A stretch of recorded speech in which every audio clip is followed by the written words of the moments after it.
I'm Albert Mora. I'm in San Diego, California. This is February 24, 2026. This is about the most important instrument in Mexican history, about the most important guitarist in Mexican history, and it involves the world's leading expert on the topic of this guitar and this guitarist. The guitar is a Requinto, which is a style of guitar, a lead guitar for trios, built in 1953 by Vicente Solis Garcia in Mexico City, regarded one of the best guitar makers in Mexico at that time. The guitar has gone missing from 1963 to 2023. Today we have the two people who owned the guitar during the period that it was missing. And here we are, my Uncle Alfred Pisano and me. So thank you for joining me in this phone call, Uncle Fred. How are you today? Fine. Before you opened La Hacienda del Sol in around 1960, you opened La Margarita.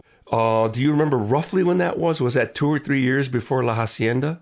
Yes, it was, yes. Okay, good. How did you first talk to Juan Neri or meet him? Do you remember how you first met him? I met him in Mexico City. Did you go there to meet him, or were you there on vacation? No, I met him when he was playing at some nightclub. Did you, that night, go walk up to him and suggest that he come play in Chicago? Yes. So there is where history was made. That's a key moment that is not recorded anywhere.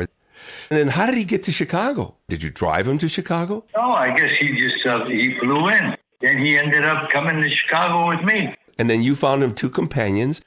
And how long more or less did he work for you? Maybe a year? Oh, yes. Were you friends? Yes, very friends, yes.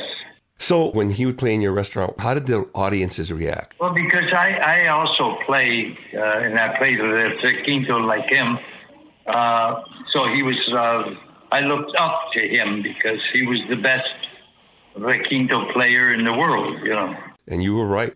What happened? Why did Juan Neri give you the guitar? He wanted to go back to Mexico City, and he said that he was going to give me the guitar, and I gave him $500 for the guitar. And there it is. These are scoops that no one knows in the world.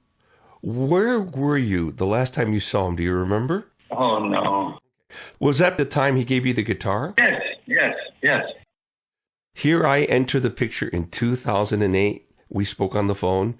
And you made me very happy when you told me you wanted me to have the guitar. So you had the guitar for 45 years. I cleaned it, and I just put it in its case in a plastic bag. In late March of 2023, I decided to try to get it to some collector or investor or museum. I put it up for sale on the internet, and I was hoping I could attract someone who could verify the guitar's history. And a few days later, someone messaged me saying they would tell Professor Lopez, and I looked him up and I saw he had written this incredible encyclopedia, and then I listened to his album, A Una Sola Guitarra, and I discovered he's, to me, the greatest classical guitarist of all time. When we face-chatted, the moment he saw that guitar, he became extremely emotional. So was I. And immediately told me he was interested in buying it. In early April 2023, I went to Puerto Rico to deliver the guitar, and I have beautiful photos of my trip. On April 5th, we formalized the sale with a notary public. So I had the guitar officially for 15 years.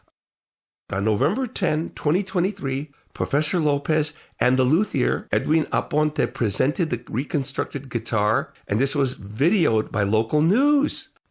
And now Professor Lopez has written a book, soon to be published, with the complete story of the guitar, including the chapter where you had the guitar. He and I Zoomed, and he showed me the manuscript, and I saw the photo of you in this book. Professor Lopez plans to donate the guitar to a permanent home in some museum or university, probably in the country of Mexico. So that is where the guitar will live forever.